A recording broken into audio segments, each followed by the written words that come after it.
breaking barriers and empowering change. We are delighted to have you all join us once again as we continue our exploration of this fascinating topic. Indeed, it's wonderful to see familiar faces and new participants joining us today. We hope you had a restful day and are ready to dive into another session filled with valuable insights and discussion.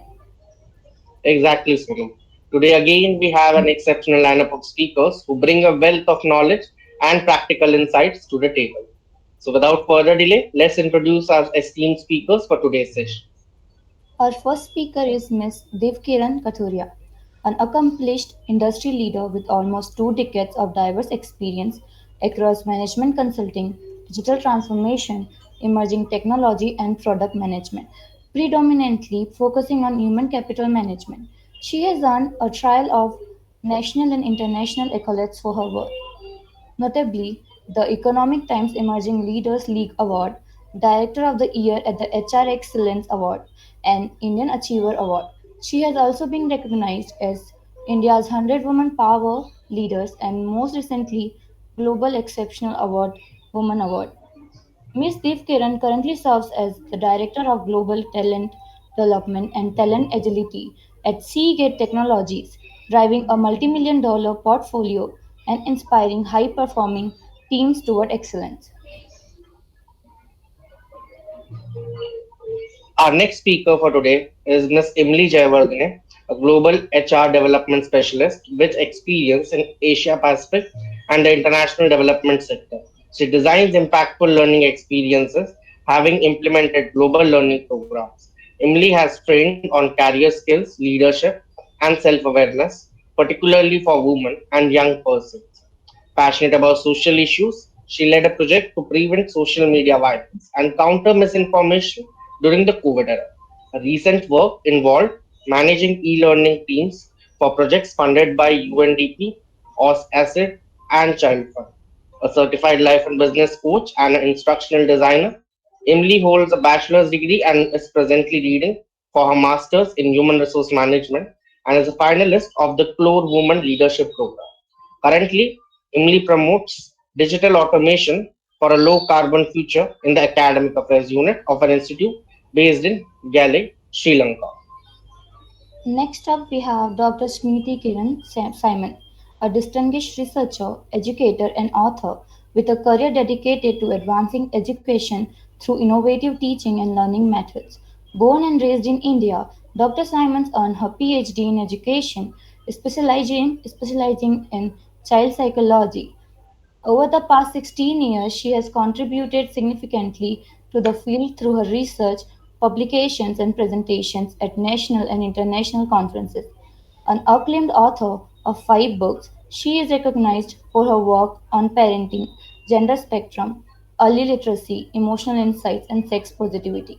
Currently, she serves as an associate professor at Dr. C.V. Raman University, Bilaspur, where she continues to inspire and mentor future educators. Rightly said, Sonam. However, next up we have Ms. Vaishnavi Gupta with a background in finance, and Vaishnavi did her postgrad in hospital and healthcare management, which is a fairly new and quite an excitingly upcoming field. Alongside her work as a senior administrative officer in Mahatma Gandhi University of Medical Sciences and Technology, Jaipur, Vaishnavi is pursuing a PhD in hospital administration. Her work revolves around the upliftment of healthcare and hospital sector whilst effectively managing the hospital resources to make it a safe haven for those suffering. She also takes care of the quality management of hospital and hence works in the core hospital management team to help it gain its place as one of the top most healthcare providers in the country. Introducing our next speaker, Ms. Prinal Goyal, founder of PG Digital Solution.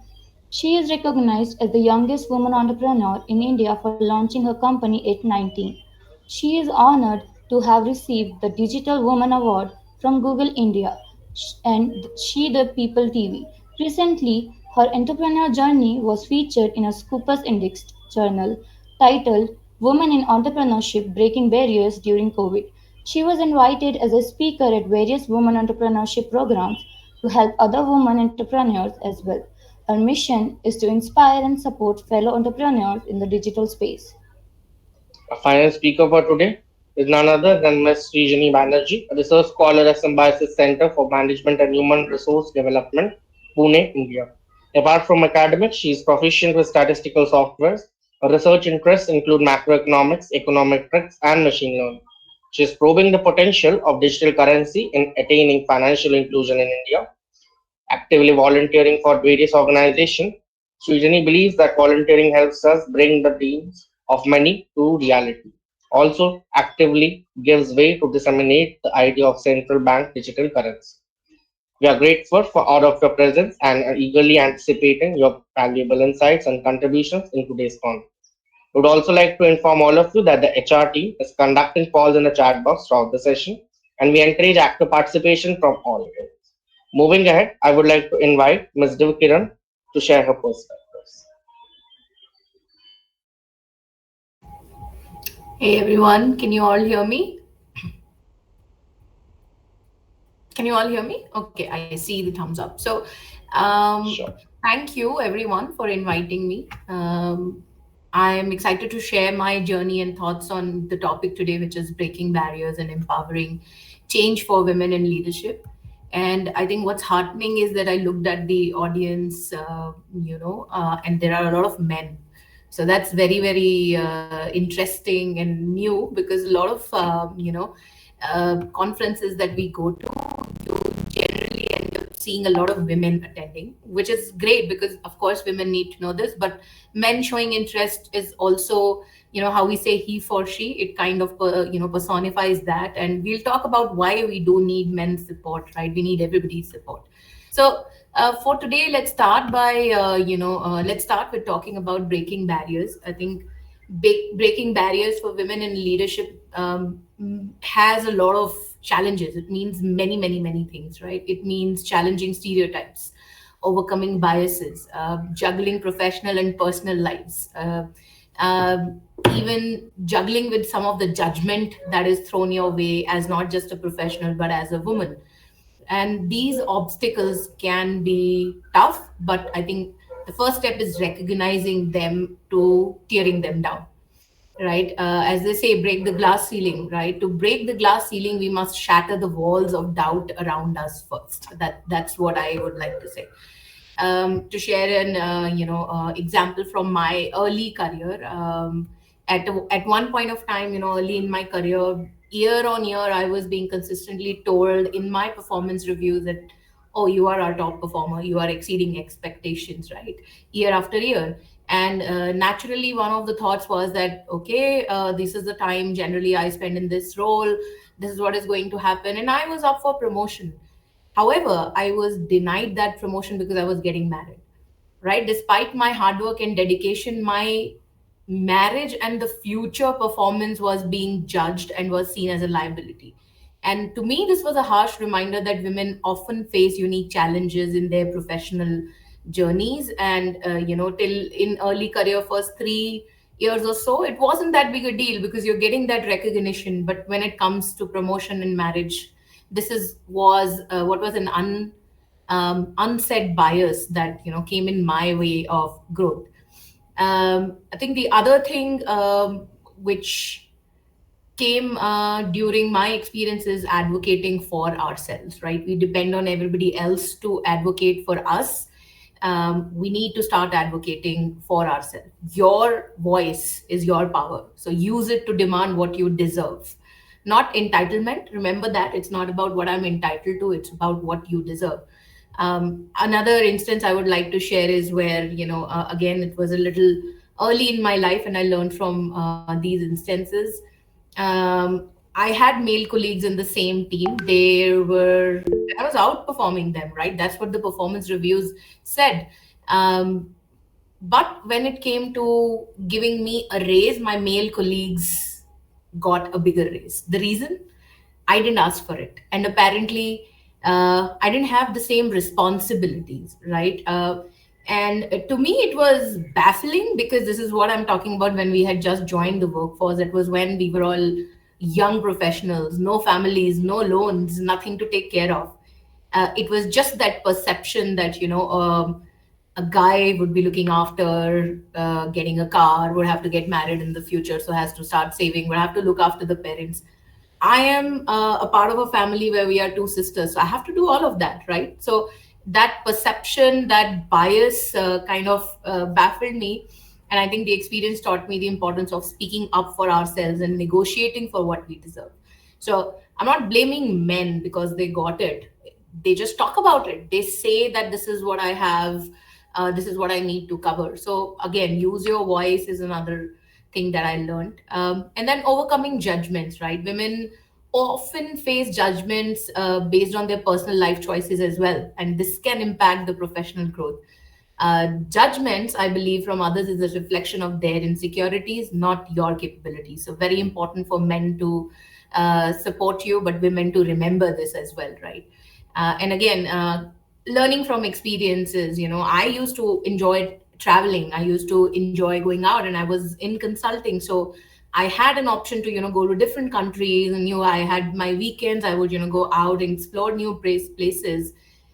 And what's interesting is that some of my colleagues thought that it was their business to judge me because I'm going out and exploring places or hanging out with the locals and kind of making friends with them. But I think all of this, what it did really to me is fueled my determination to rise above and succeed. I could do the same. I could pass judgments for them. I could, say something out loud to them. I could, launch myself into an anger sort of a situation. But I did. I think it just fueled my determination to not do the same, to rise above and succeed, because I think that's the best answer, to not accept it and to rise above it, right?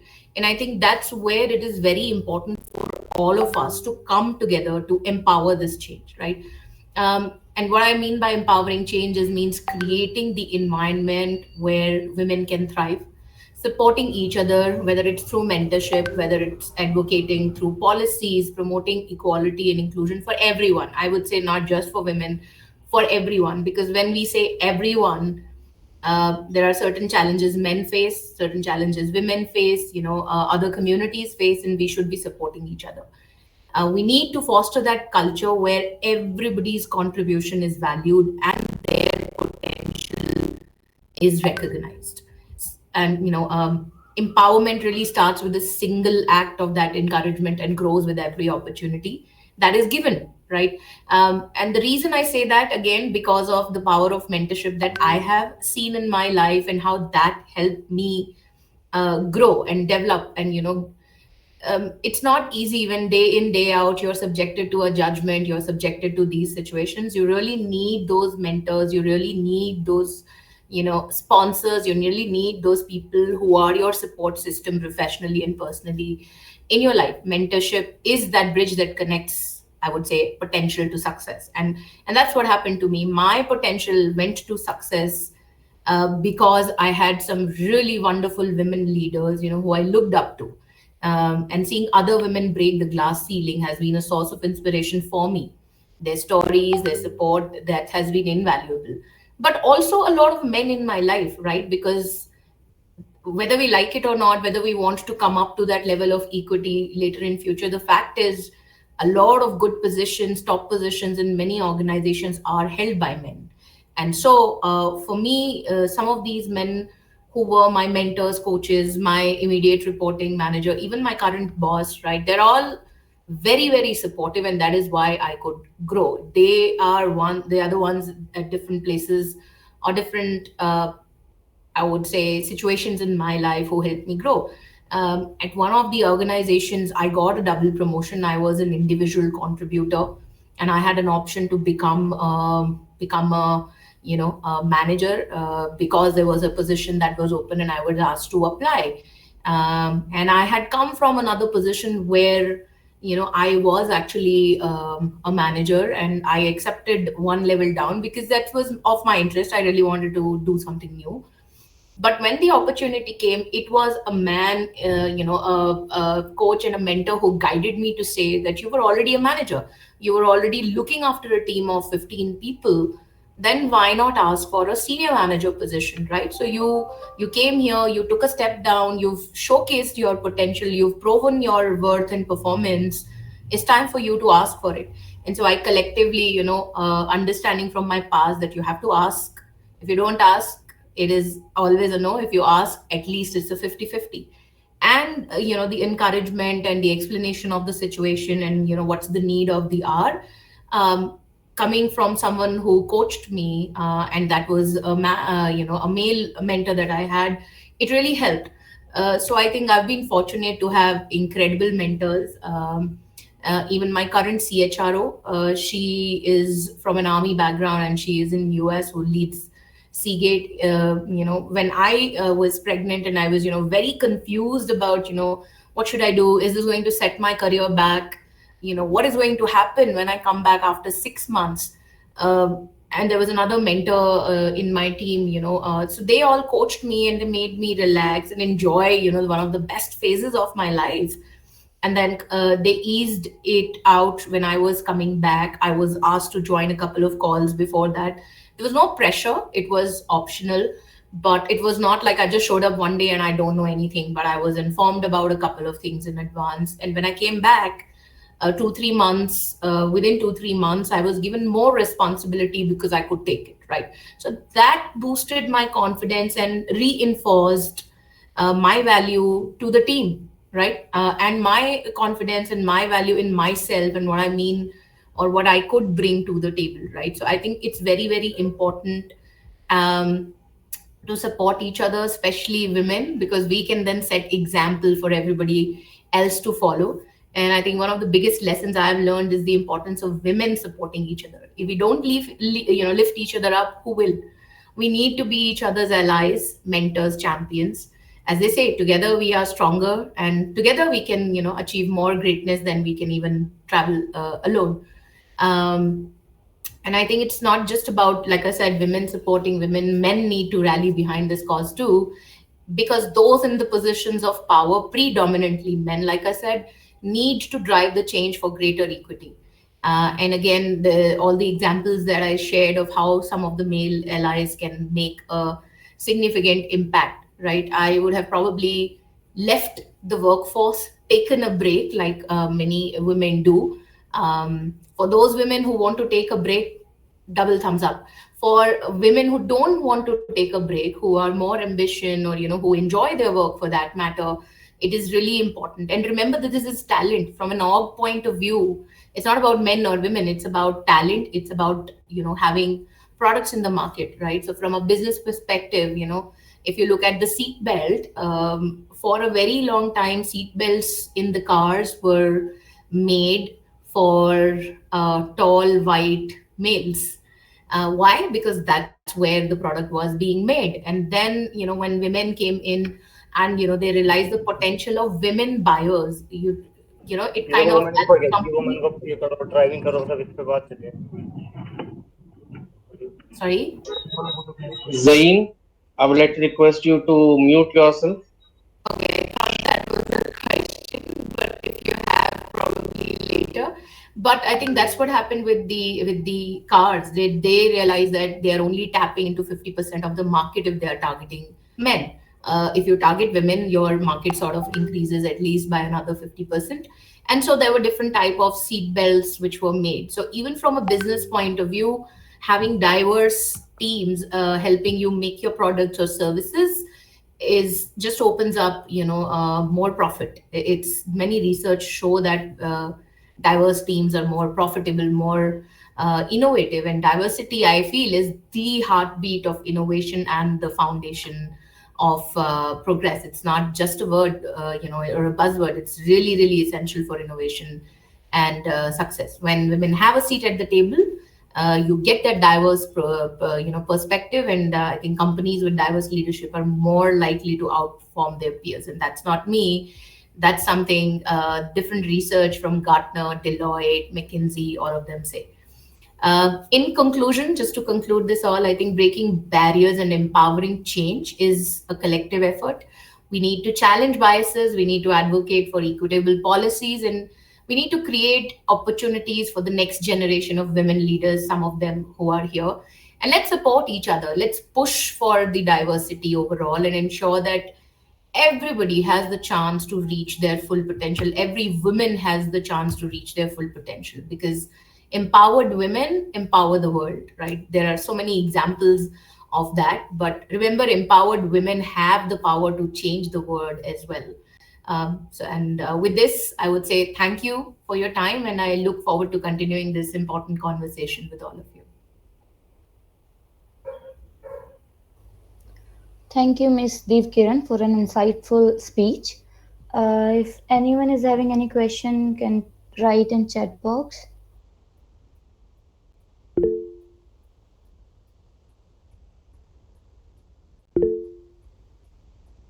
Uh, Vikas Dange, are you having any question?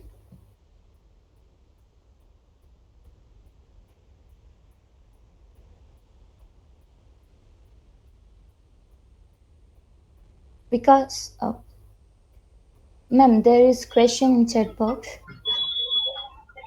Uh, Devkiran, if you can just refer to the chat box once.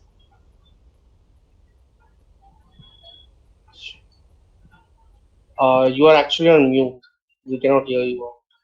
Yeah, I was just reading the question. Sorry. It talks Sure. about perspective around women empowerment in talent acquisition.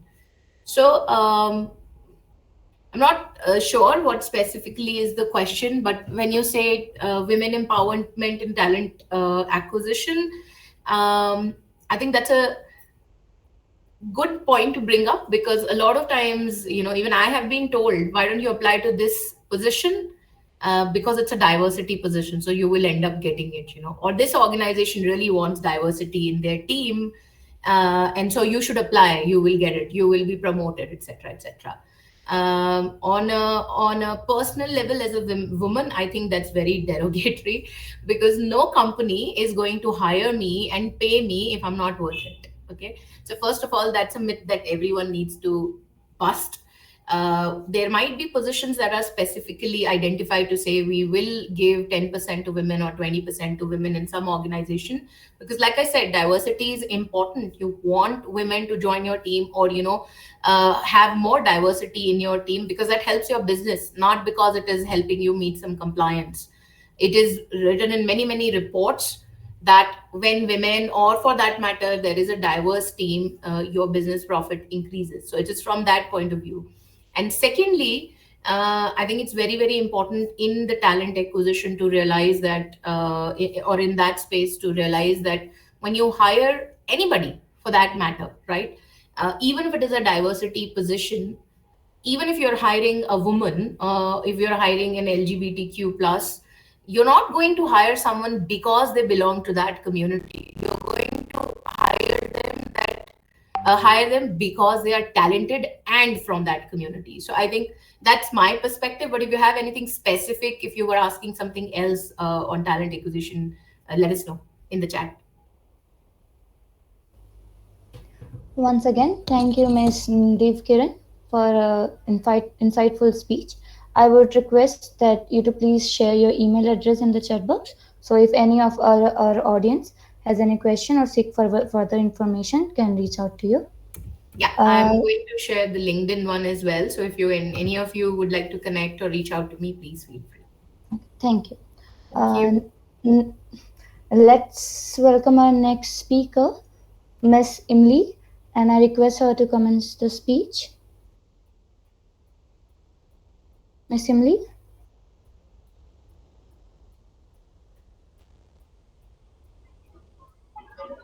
Imli Jayawardene, are we audible?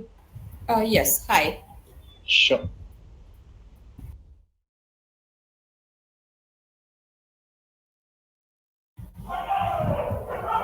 Good to start. Yeah, you may start. Um, all right. Yeah, just a moment.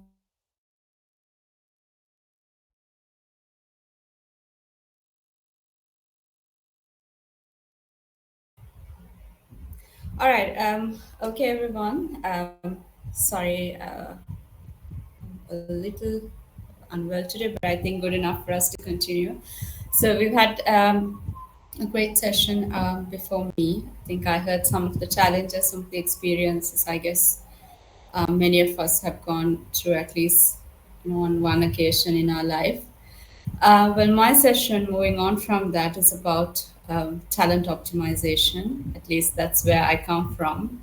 Coming from a background in learning and development means that you carry with you a specialty or an ability to sort of be able to deal with different people, the diversity, and the diverse capability and abilities and skills of people. So when doing that, I guess yes, women are important. So are men. So is everyone else in the organization. But for us in talent development, it's about how do you basically um, extract or how do you absorb the skills and abilities of every individual in the organization in a way that this aligns with the company goals and are able to achieve the strategy together so that at the end of it we achieve the results that we are there to do or we are there to achieve. So that's a little bit of an intro into what I aim to take you through in my session.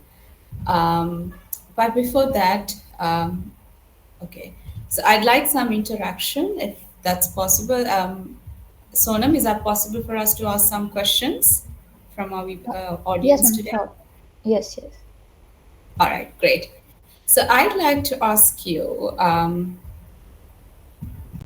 what industries or what different sectors do you come from? Are you in entrepreneurship or do you represent the aviation sector? Do you represent the service sector, hospitality? If you were to name some of these different sectors. Okay, thank you, Lahiri. I see that you're from the legal sector.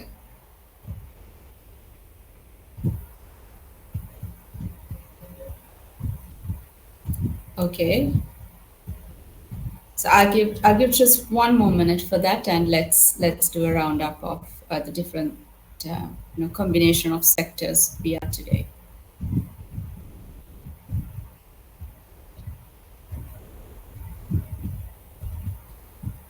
Okay, I think that there are 28. I can see 28 participants in the session.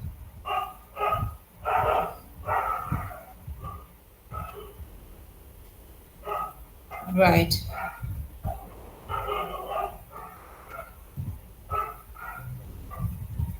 Okay, so that's interesting. There's somebody from education. That's what I represent. Hi, Okay, Vikas, do you have a question? can I speak? Oh, yeah, sure. So, ma'am, there is, I think, some audio breakage at your end or at our end. I'm not being able to understand. Could you just repeat your question once, please? Oh, yeah, sure. So I just wanted to know the different sector that you come from, as in, what sector do you belong to? If you're employed right now, what sector are you in? Oh, okay, okay. So, should I go first? Okay. Yeah, okay. So, I belong to the hospital sector. I'm into hospital administration, and yeah, so I manage hospitals basically. All right, great. Okay, so thank you, Cousin. Thank you for speaking to us. Um, all right. Before I proceed, Sonam, is my audio, bad or should I go off video? Would that help? You are good to go, Emily. You may continue. All right. Okay. Thank you, sure. All right. So I think we have a blend of different sectors in this forum today. So there are those who are from the export and import sectors, those from education, where I come from, and management. We just heard somebody from the health sector. Um, yeah. So I think we have a blend of different sectors here. Now, my next question to you is, how many of your senior leaders, in many of these different firms or organizations that you come from, how many of you have the right balance of men and women in your senior leadership? Do you have the right balance of men and women in your senior leadership? I mean, wherever that you come from. You can just say yes or no. No, I don't think so. Okay. So I'm just trying to sort of help you get it. So let's say you have 10 senior leaders. So is that a ratio of 5-5? Like, do you have 5 women leaders up there and five male leaders? Is that a good balance of management? Or do you have a less proportionate one? Something like, 3 women or no women at all in your senior leadership?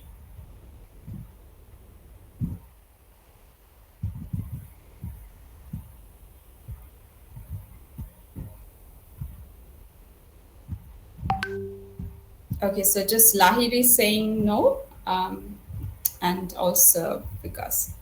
Anyone else? Do I assume that everyone else has a good representation of women and men in their senior management team? Okay, I can see some answers coming in.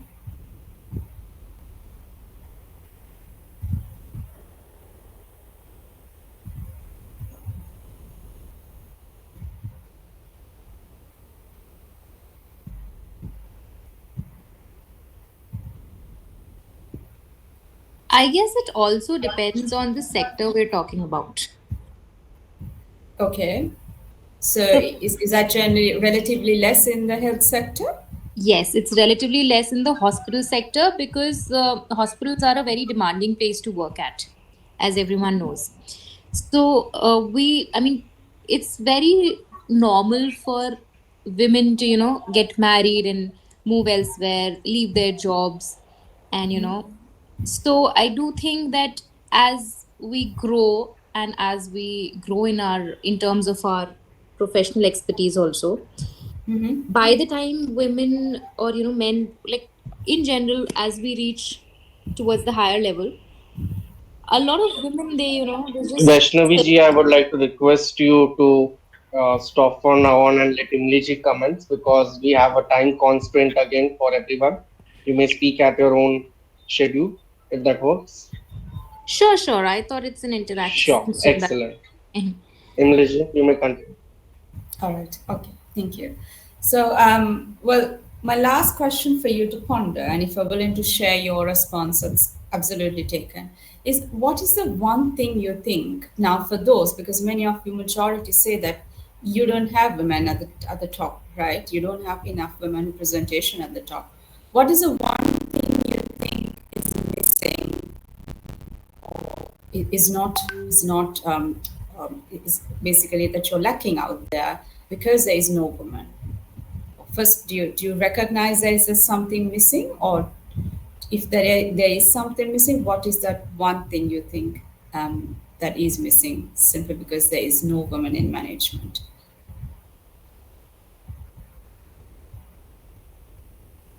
All right, I'll let you ponder on that. But since I think Sharon has gracefully reminded us of the time, I guess we it's important that we stick to it.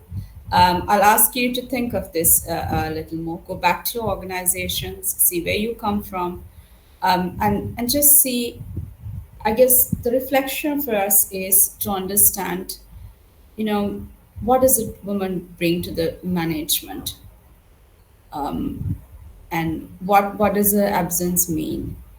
So basically that helps us to sort of try and see where the gaps are and start filling that out. Okay, so with that I'll move on to my session today, or our talk of the session today on talent optimization. So basically, talent from a very layman language is capability, is ability, um, is your capability to do something. And talent, when it comes, there's a difference though between talent and skill sometimes, because talent, they say, is something that you're born with. Skill, they say, is something that you can nurture, right? Vice versa. There may be exceptions. However, at an organization level, as L&D specialists, our job or our function is mainly to optimize this, to drive the best or to maximize this in a way that every individual caters their best towards achieving the goals of an organization. Right. And talent optimization is not, of course, done over a day. It's a series of events that can lead to a proper implementation of a good talent policy. So I would not go into the so much the theoretical things, but let me tell you what are the things that you need to consider when it comes to optimizing the talent of women and why. Right. I'm sure you know by now there is definitely I mean it's out there. You understand the biological differences between men and women, and you know that some of the things um, or some of the qualities or traits that we exert as men and women are different because of our biological makeup, right? So, for us to optimize these, we need to first understand what constitutes of each of these individuals. I mean, put away the other diversity of things like the sociological factors, the ethnic background, the age differences, and other things.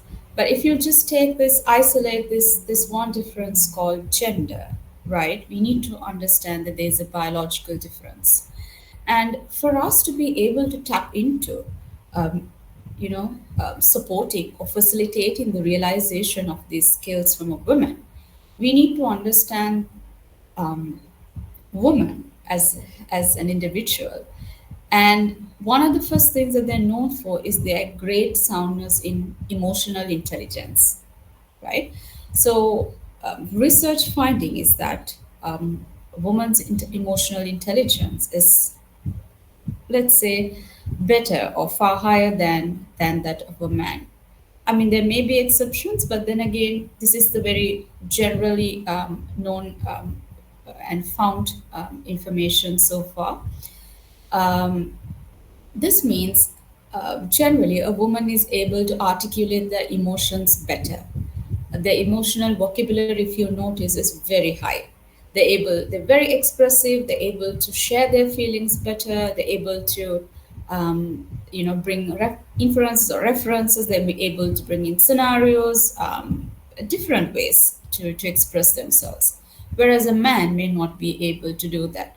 So this makes them somewhat, or let's say, um, this will also help us to groom on the emotional intelligence, one of the greatest skills that leadership today requires, because we are in a world of disruption. There's so much things happening out there, and it calls us to be very resilient. It calls us to hold ourselves in times of turbulence. So this emotional intelligence of women is something that you can shape in order for us to mold it into something very resilient, something that is very strong, and something that can also be shared among others in times of trouble. Then communication skills. Once again, it said that generally there may be exceptions to this, but women are somehow, I think, probably with that level of being expressive, they're able to sort of be very verbal. Whereas sometimes men can be a little rigid. I mean, this is once again not to say we've seen great speakers, respective of gender.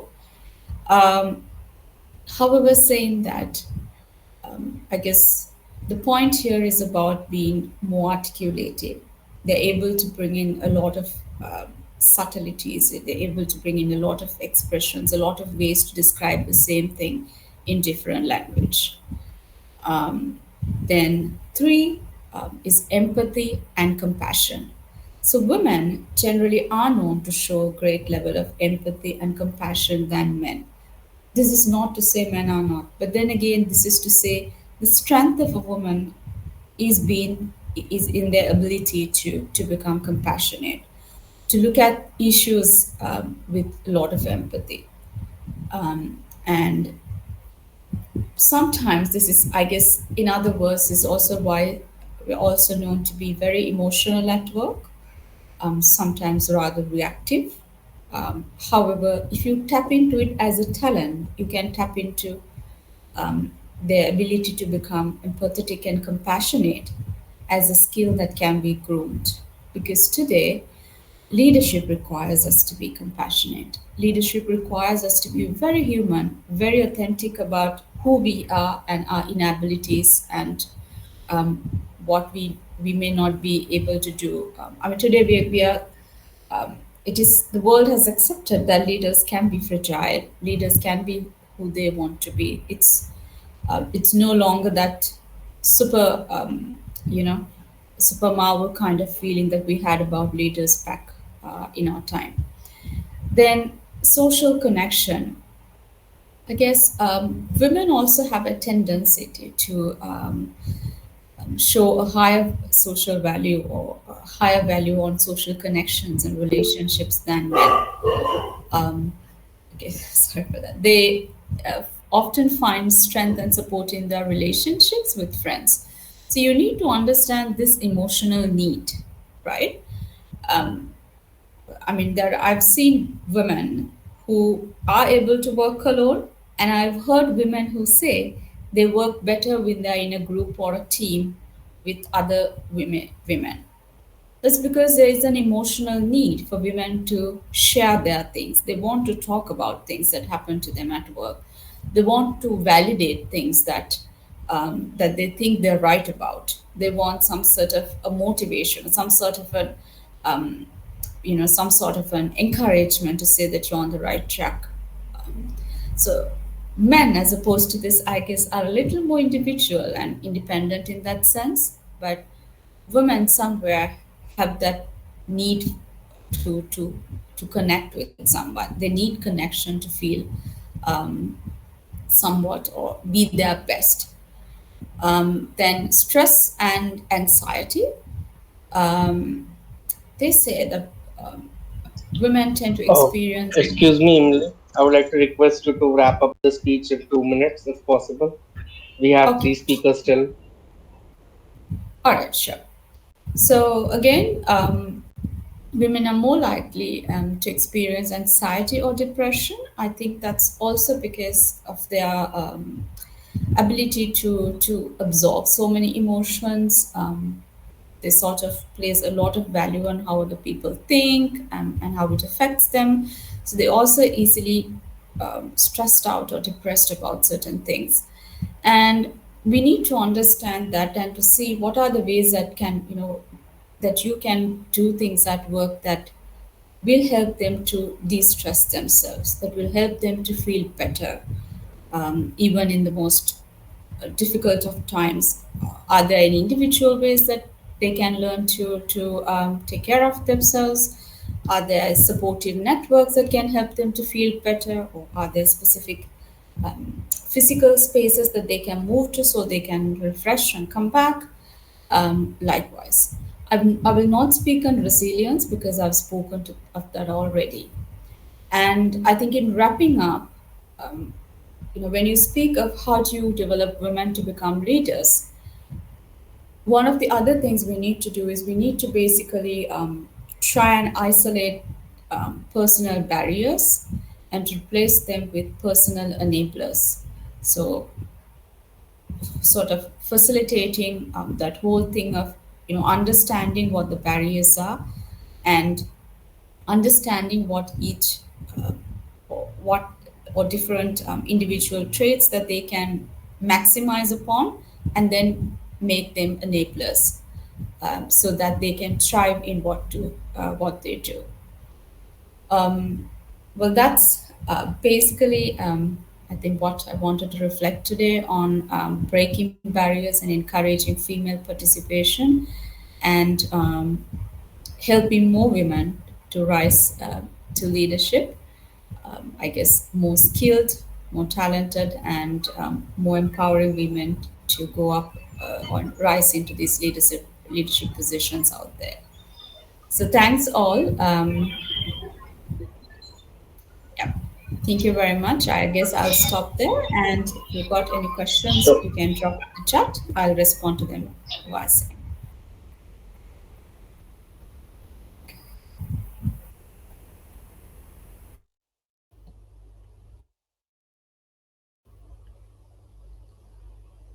Thank you, Miss Emily. It was a wonderful speech, and thank you for sharing your tips and all. Can you please share your email address in the chat box so any of our audience will have any question can ask you and reach out to you directly. So our next speaker of the day is Dr. Smriti, and I request her to commence her speech.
yes, Smriti, your screen isn't visible. If you can please reshare it.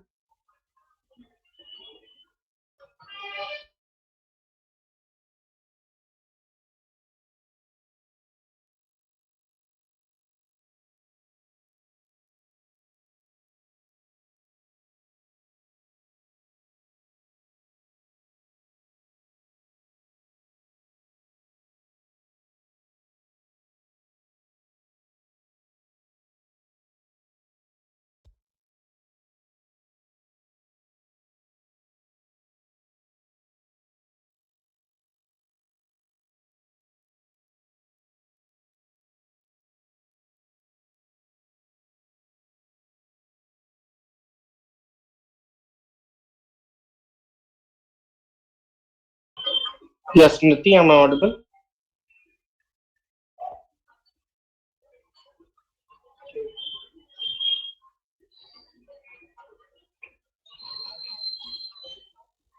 Smriti, you are on mute. We cannot hear you out. If you can just Sorry. unmute yourself. Yeah, Sure, sorry, sir. Just sure, give me sure, sure. one Now minute. you're on.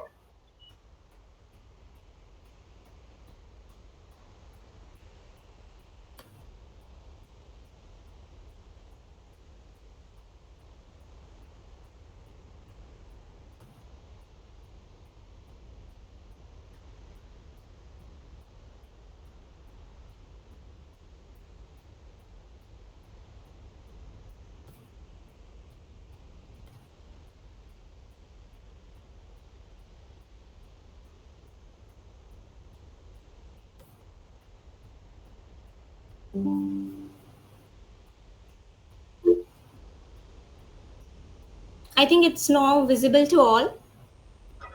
Yeah, it's visible. Yeah, Thanks. okay. So, first of all, good evening to everyone. Myself, Dr. Smriti Kiran Simons, Associate Professor at Dr. C.V. Raman University, Chhattisgarh. First of all, I would like to thank you all for giving me this opportunity to speak today at this esteemed conference on women in leadership, breaking barrier and empowering change. And it is both an honor and opportunity to address such a critical topic. And I would like to extend my gratitude to SK Associates and Group for inviting me to this significant event. As an organization specializing in consulting services for budding student entrepreneurs, your mission to foster a sustainable impact on society and contribute to global economy is truly recommendable. So, as we gather here, we are celebrate the progress women have made in leadership and entrepreneurship. Yet, we must acknowledge uh, the psychological factors that still hinders many women from realizing the full potential in these areas. By understanding and addressing these factors, we can create a path towards true equality and empowerment. So today, the topic I am dealing is with breaking barriers, understanding psychological factors hindering women in leadership and entrepreneurship. So I'm explaining each and everything in bilingual so everybody can understand the things easily and try to associate them with their daily life. So first, I'm going through my first slide. So, what we are discussing today is we are going to discuss on women in leadership and entrepreneurship. And today we will explore the psychological barriers that hinders women progress and how to break these barriers. And just thinking about what you already know about the topic and what you are hope to learn. सो आज जो है हमारा ये जो conference है इसमें हम बात करेंगे कि ऐसे कौन से साइकोलॉजिकल बैरियर्स हैं जो वुमेन को आगे बढ़ने से रोकते हैं in the leadership and in entrepreneurship और या हम बोले स्टार्टअप करने में. सो फर्स्ट स्लाइड हम देखते हैं that is understanding the self doubt. So coming to the first point as a barrier is one of the most pervasive psychological barrier is a self-doubt, or we can call it as a imposter syndrome. So many women feel self-doubt and thinks they don't deserve this success, and this is called as a imposter syndrome. So what happened actually, जब हमें बहुत सारा achievement मिल जाता है, हमें success मिलता है, okay, सो हमें ऐसा लगता है कि ये जो सक्सेस है ना, this is not because of our abilities और स्किल और hard works, whatever we have achieve this is because of luck. So ये क्या है, ये हर किसी के अंदर एक सेल्फ डाउट होता है, and this kind of self doubt is called as a imposter syndrome. So I think many of us actually feel such kind of imposter syndrome. So how many of you have feel such kind of imposter syndrome or self doubt? Any one of you? See, so this is what so we have to overcome this imposter syndrome. So I'll give an example, a case study of Sheryl Sandberg. She's a CEO of Facebook, and she has spoken about dealing with imposter syndrome. She's a great achiever. She's a CEO of Facebook, but still she have this syndrome कि उन्हें लगता है कि कैसे मैं एक leadership position में पहुंच गई, क्या ये मेरे स्किल का है या हार्ड वर्क है या ये मेरा लक है. सो ये जो चीज है, this is a self doubt, और हमको इससे बाहर निकलना है. हमें अब खुद पे कॉन्फिडेंस लाना है, हमें सेल्फ बिलीफ लाना है कि ये हमारा हार्ड वर्क है, ये स्किल है, this is not a luck. So हम कभी कभी अपने आप को एज अ फ्रॉड जैसा फील करते हैं कि जब हमें लोग देखेंगे तो वो सोचेंगे कि हम एक फ्रॉड हैं, ये चीजें हमें बाय लक मिल गई है, but we have to believe in our self. So see such type of means that Sheryl Sandberg has also faced such kind of imposter syndromes. So next, moving to the slide. So the next slide is all about social conditioning and stereotype. So we already have talked about this stereotype thing. Stereotype means anything which is fixed. So in the society, our role is completely fixed. हमारे roles जो है वो शुरू से fixed है, mail के and female के. Okay, so female का काम है कि वो क्या करे, एडजस्ट करे, नर्चर करे, रिस्क ना ले, and these kind of trades जो है ये वैल्यूएबल है, मगर जब हम लीडरशिप में जाते हैं तो what happen, we don't need such kind of things, we need a confidence, we have to be forceful, and we have to be a risk taking person, competitive. So somehow ये क्या होता है, हमारे अंदर एक कॉन्फ्लिक्ट आता है, psychologically barriers लाता है. That's why it is kept in a psychological barriers. क्या होता है कि हम यहाँ पे कॉन्फ्लिक्ट में आते हैं कि हम कौन सा रोल प्ले करें, नर्चर करें, रिस्क लें, what to do. So this is also a psychological barriers. Now इसका हम एक केस स्टडी देखते हैं, दैट इज मैरी बारा, जो कि जनरल मोटर के सीईओ हैं, और यहाँ पे विल सी कि उन्होंने ये स्टीरियोटाइप्स को ब्रेक किया. She breaks this barrier. और यहाँ पे हम देखते हैं कि वो जनरल मोटर के शी इज अ सीईओ, और वहाँ पे हम देख रहे हैं कि किस प्रकार से मेल डोमिनेटिंग सोसाइटी में उन्होंने अपना जो है एक पोजीशन बनाया है. She has taken that challenge and overcome that challenge and overcome that stereotype. So this is one of the great example कि हमें यहाँ पे क्या करना है, stereotype को break करना है, and we have to take that particular challenge. Then the next slide. Yes, fear of failure and perfectionism. See, what is the fear of failure? Fear of failure is another significant psychological barrier, and women often feel they must be perfect to be taken seriously. देखिए, जब fear of failure भी एक जो है psychological barrier है, और यहाँ पे हम देखते हैं कि हमको लोग, हमें ऐसा लगता है अंदर से कि हमें लोग तभी सीरियसली लेंगे जब हम परफेक्ट होंगे. सो यहाँ पे क्या होता है, हमारा जो माइंड सेट है वो हमें लगता है first we have to be perfect, then only people will take it seriously, और फिर हम लीडरशिप में स्टेप आउट करेंगे. तो यहाँ पर क्या होता है कि इट्स वेरी इंपॉर्टेंट ये जानना कि there is nothing like perfectionism. कोई चीज 100% नहीं हो सकती. आप इनपरफेक्ट होके भी आप लीडरशिप में जा सकते हैं, and you will be simultaneously succeed in that particular field. Okay, और ये जो फियर ऑफ फेलियर है ये धीरे धीरे जाएगा जब जितना ज्यादा हम जो है सक्सेस की ओर बढ़ेंगे और फेलियर को फेस करेंगे. सो फियर ऑफ फेलियर तभी हटेगा जब जितना ज्यादा हम फेलियर को फेस करेंगे. नाउ इसके लिए सबसे बेस्ट एग्जांपल हम देखते हैं सारा का. She is a founder of Spanx, and she also face numerous rejections. तो न्यूमरस रिजेक्शंस के बाद भी उन्होंने क्या किया, फेलियर को एम्ब्रेस किया, उन्होंने उसको चेरिश किया, उन्होंने एक्सेप्ट किया कि yes this is the failure, और उन्होंने रिस्क लिया, and now she has made her name in the industry. So this is also example, a case study. Now moving to the next slide, that is the role model effect. Okay, so what is a role model? As already many of the leaders just said that we all also need a role model, we need a mentor to play a crucial role in shaping one career, aspiration and confidence. So जब हमारे पास एक role model या mentor रहता है तो हमें पता है कि हमें कैसे ग्रो करना है, and they help us to boost our confidence. So यहाँ पे इट्स वेरी इंपॉर्टेंट कि हमारे पास एक अच्छा रोल मॉडल और मेंटर्स हो. इसका बेस्ट एग्जांपल हम देखते हैं case study, that is Oprah Winfrey का.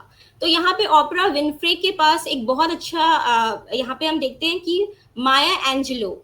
सो उनके पास एक बहुत अच्छा जो है कि एक मेंटरशिप था, उन्होंने उनको लेके सीखा. और Oprah Winfrey often speak about the impact of her mentor, Maya Angelou, and having a strong mentor help Oprah navigate her career and build her media empire.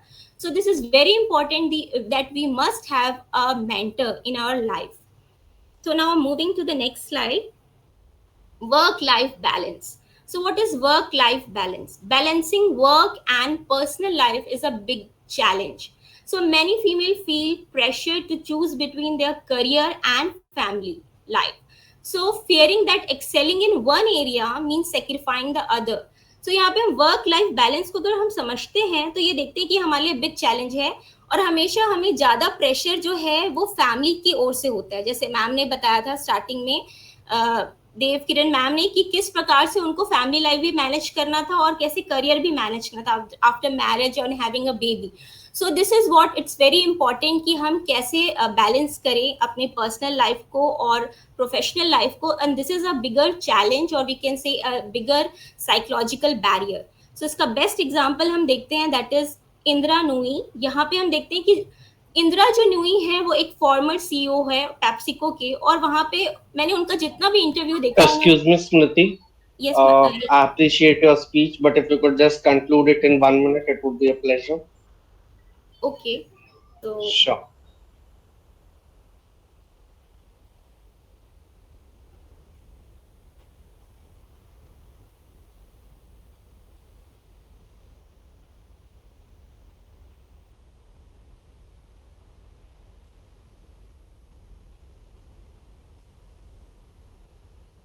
So, as we move forward, let us commit to foster a culture of confidence, challenge, stereotype, embracing failure, and providing the necessary support system. And together, we can break these barriers and pave the way for future where women can lead and entrepreneurial contributes are recognized and celebrated. Okay, thank you, sir. Thank you, Smriti ji. Your presentation was excellent, and though I would love to hear it again, we have got time constraints. I would It's like to okay, request you to share your email in the chat box so that if any of our audience has any questions or seeks further info, they can straight away reach out to you. Thank you a lot. Okay, thank you so much, sir. So, sure.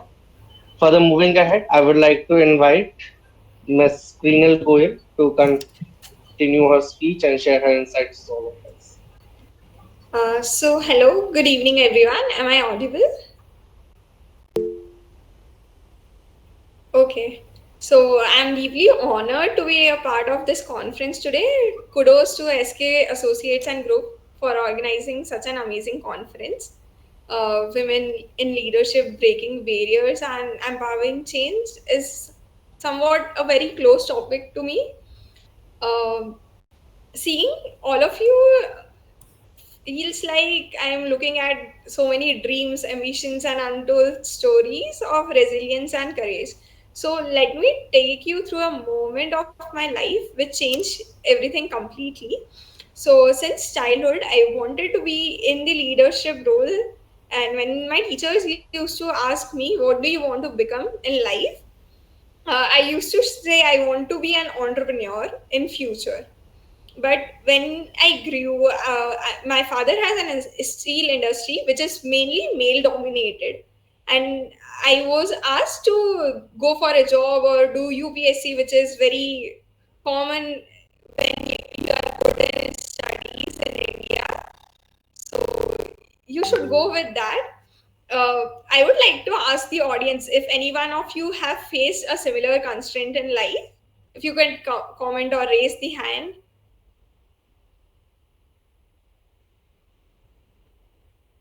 Okay, I could see many hands raised up. So, this reminds me of a quote from Angela Davis that I'm no longer accepting the things I cannot change. I'm changing the things I cannot accept. So, that moment, I chose to become an entrepreneur and I started my company on my own, a marketing company in which I can help my father business as well, coming from a very small city. uh, there was a constraint to not go for entrepreneurship and business. So I chose entrepreneurship, and then I am introducing myself, Prinal Goyal, as the youngest women entrepreneur of India. I was interviewed as the youngest women entrepreneur for starting a company at the age of 19. And then, since then, there is no looking back. I was invited to many women entrepreneurial event to be a speaker and encourage other women entrepreneurs to take entrepreneurship as their career. And then I was awarded from Digital Women Award from Google India and She the People TV. I am sure many women might have followed She the People TV page on their Instagram and Facebook. So, being a leader for me doesn't mean you need to be like someone, you need to get motivated from someone. It It is not like that. It is something that you should embrace about yourself and develop the skills that you think that you will be effective in. So it is, leadership means being who you are. That is the most important thing, because you, what you love to do, what you are, when you follow what your heart says, that is the most important thing. That is when you know that you're doing right thing in life. So leadership doesn't means that you need to find a good leader and just follow him or her blindly and become one like that. You need to be effective in communication. When I say about communication, it's not about how you talk. You should be confident enough when you are speaking. It's about listening, understanding, and connecting with the people. You should be empathetic, where you are building bridges and networking with the people. You might have heard many a times that women pulls down the other women, but according to me, that is not true in today's scenario, because I have encountered many women entrepreneurs who have helped me to reach where I am today. So according to me, women always supports another women. So this is my experience of women in leadership breaking barriers and empowering change. I would like to end with a quote that there is no limit to what we as an individual or and women can accomplish. So go for it, sky's the limit, and do whatever your heart says and do whatever you love. I would love to hear if you have any questions. Anyone who has any questions may raise your hands, please. Anyone?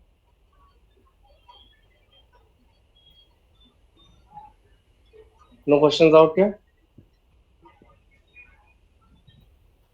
None, I believe. Sonam, you may take over. Thank you, Miss Brynel, for the wonderful speech. Okay, I request you to share your email address in the chat box. So if any of our audience have any doubt or any question, can reach out to you directly. So moving ahead, I would like to invite Miss Vaishnavi, and I request her to commence her speech. Good evening, everyone. Thank you so much to the SK Foundations and its members for reaching out to me to join as a guest speaker today. I feel really humbled to speak in front of so many nice people, so many people and women leaders who've achieved so much in life. Excuse me, Vaishnavi, your video is not on. You can just look into it. Okay, so I have to switch on my video also. Okay, all right, I'll Yeah, do that. sure. Sure, sure.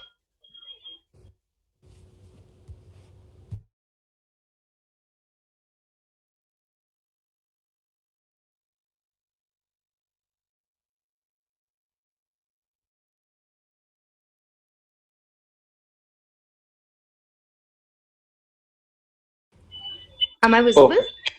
Yeah, you're visible. You may continue. Yeah. So, yeah, I was just giving thanks to the SK Foundation and its members for inviting me today as a guest speaker. So, the topic is such that it's quite close to everybody's hearts, and a lot of people have a lot of things to contribute in this topic. I, for one, can literally write a thesis on this topic. But for now, I'm going to keep it very short and sweet. Um, I think women, since time immemorial, have been breaking barriers, whether it comes to household chores or whether it comes to managing their, finances or working or being a businesswoman or whatever it is. We have seen certain very remarkable and very women who have extreme paramount leadership qualities from the early trailblazers like Florence Nightingale, which I'm sure a lot of us might have heard about. In fact, everybody I think knows about her. Sarojini Naidu, to modern day leaders like Kalpana Chawla, or if we talk about, politics, or we can give an example of Draupadi Murmuji, or if we talk about sports enthusiasts, they love Serena Williams because of certain qualities that all of these women possess. If I talk about a little about me, I come from a family which has medical professionals, doctors, basically, as far as the eye can see.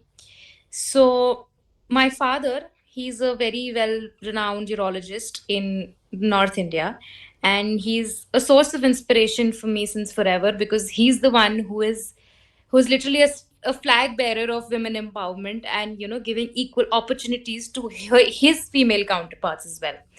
He's a urologist, and as we all know that urologists are literally it's a field which has very less females who are working. Just like in if you talk about gynecology field, there are very less males who you will find there, and that's just you know a mindset that people have, that okay, if I'm a female, I'm not going to go, I'll have certain taboos, and my family is going to be against me visiting a male gynac. If I am, probably if there is a male, he'll have a lot of problems in going and visiting a female urologist. So that's just basic barriers that we have created in our heads. um my mother, she's also a doctor in the government sector, and her dedication towards her patients is matched only by the love and care that she shows to everybody around her. um Not choosing a very conventional career in a very conventional city like Jaipur has already, I think I've taken already a very big step towards trying to break a barrier and creating a change for myself. The field that I work in is not a very common field. Now it's gaining a lot of popularity and momentum, but at the time I joined this field, not a lot of people were here, and especially if we talk about women, not a lot of women were participating in this field. I've always wished to apply my skills not just towards greater good, but I would say holistic good of those who are suffering and are in need of medical intervention. If we talk about hospital sector and hospitality sector, the major difference is that in a hospitality sector, when people come when they're looking for joy and frolicking, not when they're upset or they have to come there. If we talk about hospital sector, people come there when they need you the most, and that's where I think that the kind of empathy and positivity that women radiate, I don't think it's I do believe it's unmatched. um with respect to all the doctors and stuff, they can do only so much as treat a patient, whereas if we talk about hospital administrators, especially women in this field, we try to create an entire experience around the problems that they're facing, and we try to alleviate their suffering. Now, there are, this field, as shiny and glittery as it looks, is not that exactly. I've said a lot of glorified things about this field and all, but most of the challenges that we as women have to face in this field are, you know, unequal opportunities as compared to our male counterparts, lack of flexible working hours, which acts as a hindrance. A lot of women who are married or who have kids or who have other familial responsibilities, they're unable to follow. Just like one of the speakers, they mentioned that, in the higher management roles, we see very less women participating. And these are one of those reasons. These are a few of those reasons which contribute to women not being there, despite them having all the abilities and skills that are required. There is a lot of times that we also feel, workplace discrimination, professional isolation, limited education and training opportunities, because a lot of people have attitudes like, oh, she's a lady, all she has to do at the end of the day is go to her house and manage her kids and fulfill all her responsibilities. People are resistant to changes. I mean, this is not I haven't thankfully faced this experience yet, but a lot of people around me, I've seen them facing problems such as, if a guy is going to go to a person and tell them to implement a change in the hospital, people are going to very willingly accept it. Whereas if a woman is going to go to a hospital to ask for a change implementation, people are going to take her very lightly, saying that, oh, she doesn't know enough. And there are various other factors as well which contribute to such discrimination and workplace politics and stuff like that. I think addressing such challenges should be a key initiative that should be taken by the upper management, the stakeholders, government, and we as society at large. As we say, charity begins at home. I do believe that the first and the foremost thing that one can do for female empowerment or breaking gender barriers is start respecting women at our own house. Start respecting our sisters, start respecting our mothers, start respecting our sister in laws, our daughters. We shouldn't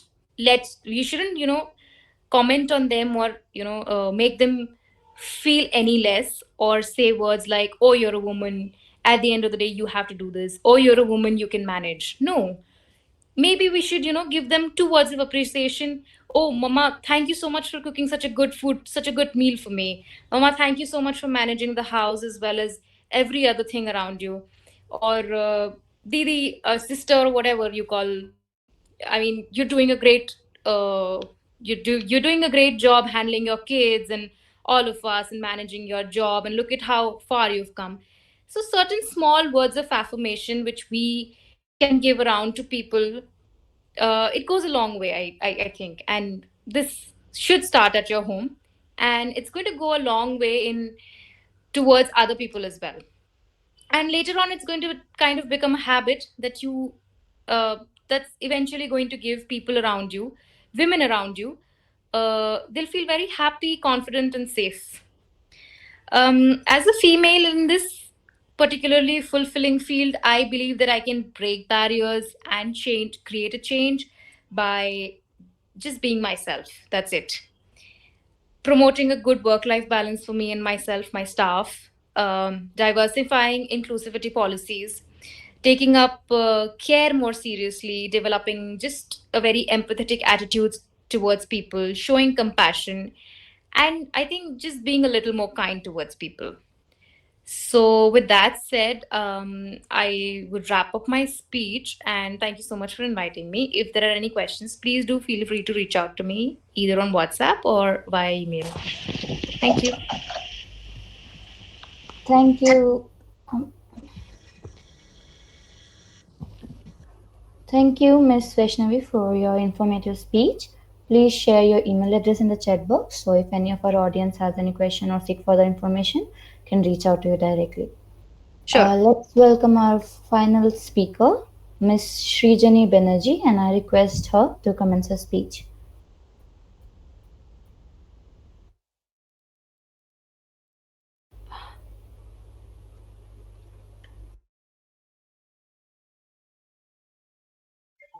Yeah, Ms. Banerjee, are we audible?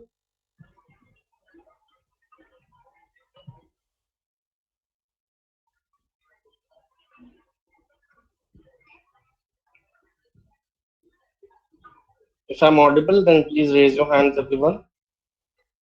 If I'm audible, please raise your hands Yes, sir. once. Yes, sir. Sure. Excellent. I think I'm quite audible. Sure. Is Ms. Banerjee not there in the meeting, Sona? No, sir, she is there. Okay. In case you have any technical errors, Ms. Banerjee, you can just unmute yourself and let us know or drop a text in the chat box.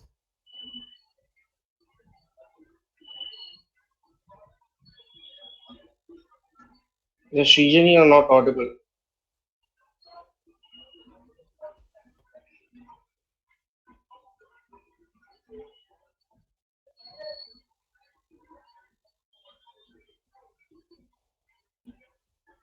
Okay. I believe Ms. Banerjee has some technical issues on her end. Rimaji, meanwhile, I would like to request you to share a false question if possible from your end. Okay, Excellent. sure. If any attendees have got any questions, you may raise your hands and refer it to the specific speakers you want to question to.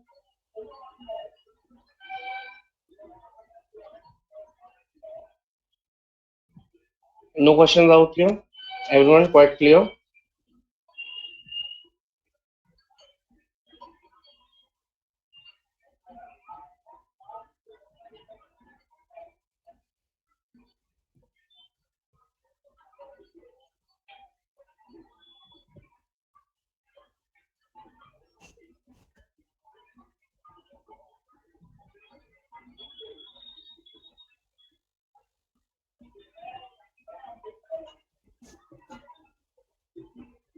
Okay.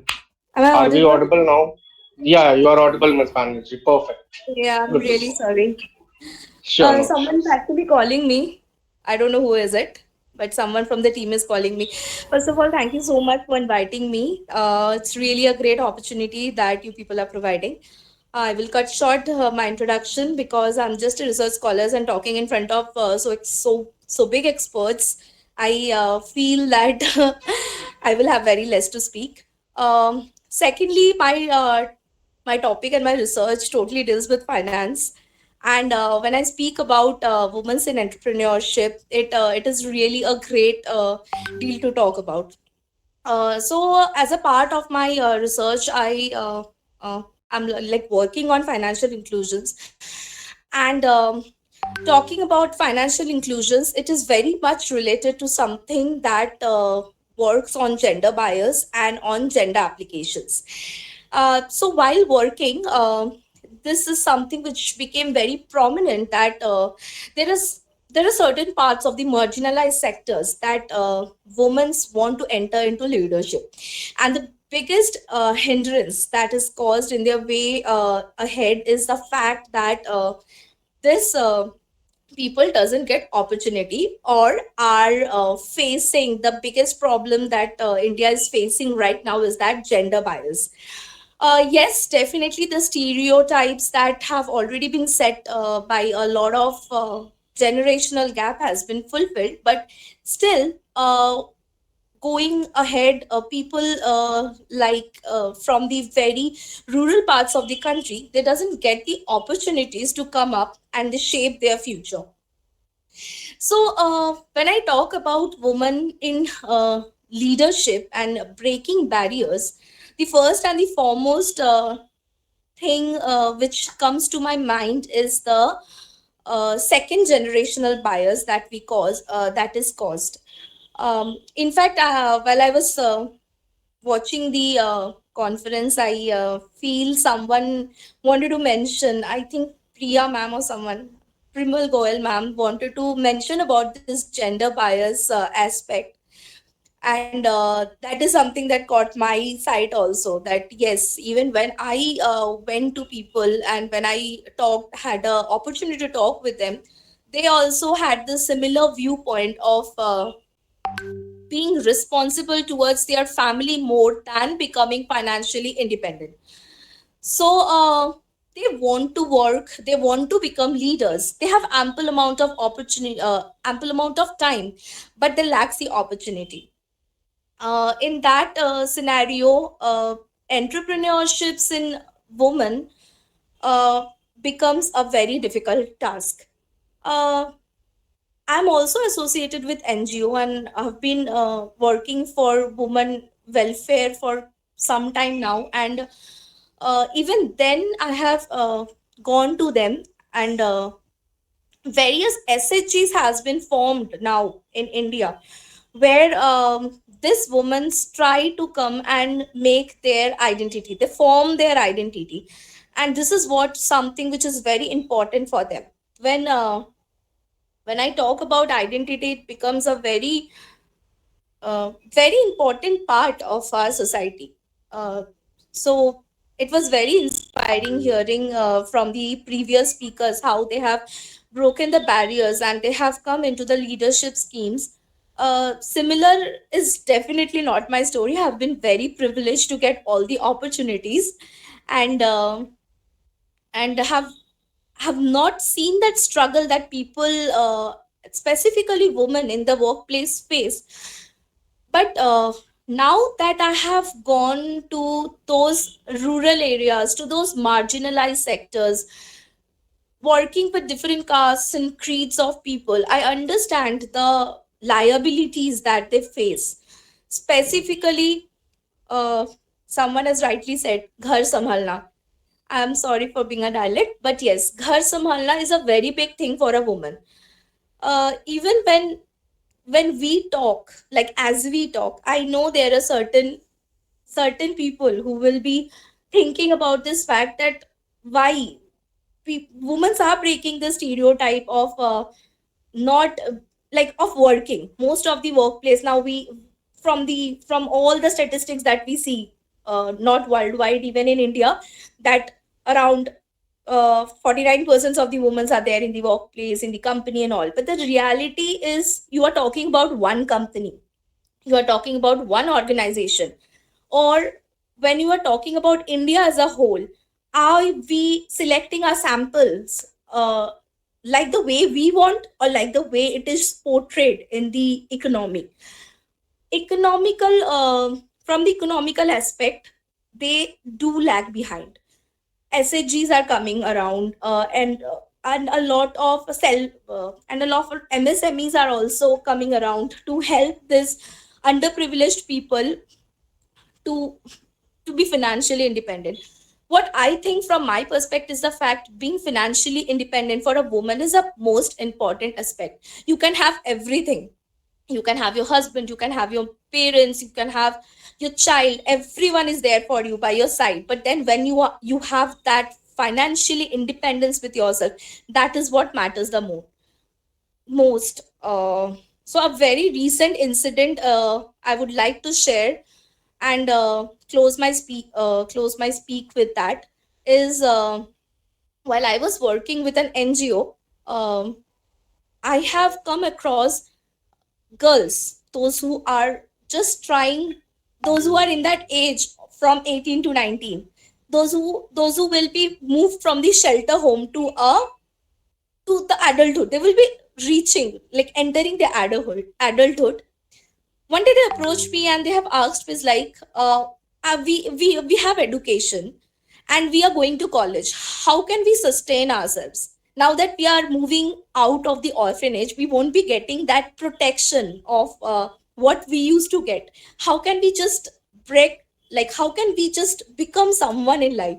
That was a very good question that came up to me at that time, and we tried our level best to get those girls employed after they have completed their uh, ma- uh, after they have completed their plus 2, and they're doing very well in life now. And when I just reflect on the fact that what made them think at that point of time to become financially independent is what I find relevant now, because I've started my career at a very later phase. Like, since I'm a researcher, I've started, like, I don't even earn, I get paid for my research. So now I can reflect on the fact that for them, that would give them and open up the opportunity to see the world. And that's what is something which is very important. Another incident is the fact that while I was doing my survey, I got to know that there was this certain section of the Indian coast, very near to the place where I live, where the women are much more financially independent than the men, because the men's belong to certain communities, fisherman communities, I don't have any problem mentioning, who goes into the sea for a long time, like for 6 months, for the sale. So whatever they earn, they come to home and give it to their woman, and they are the ones who are financially independent, who are running the family, who are taking care of the kids, and they are building their own uh, what would I say, a mechanism, a total mechanisms of self dependence, and like becoming a more sustainable.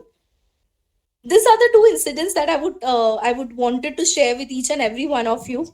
Keeping my speech short, and thank you again. You may ask any questions, and I will love to answer them.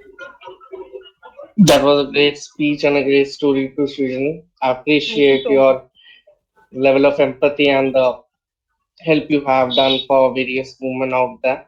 And that's actually great, knowing that people are working on the ground, not just speaking about it. So thank you, Srijani, for your speech and for joining us today in this discussion. Please do share your email address in the chat box. If any of Sure, our audience has any questions, they will simply reach out to you via. sure, So anytime. now, sure. Now, as we come to the close of this remarkable conference, we would like to express our heartfelt appreciation to each and every one of you. Knowledge shared, the insights gained, and the connections made have all contributed to the success of this event. We are truly grateful for your participation. As we wrap up this conference, we kindly request all attendees and speakers to take a moment to provide your valuable feedback and reviews on our Google Maps location. Your input and thoughts are highly appreciated as they will help us improve future events and continue delivering high quality conferences. Thank you all for your participation and for being an integral part of this remarkable conference session. We look forward to all the reviews and hope to see you tomorrow again in the session 3 of Conference 3.5 tomorrow. Until we meet again, stay inspired, keep dreaming, and continue to strive for excellence. Thank you all and farewell for now.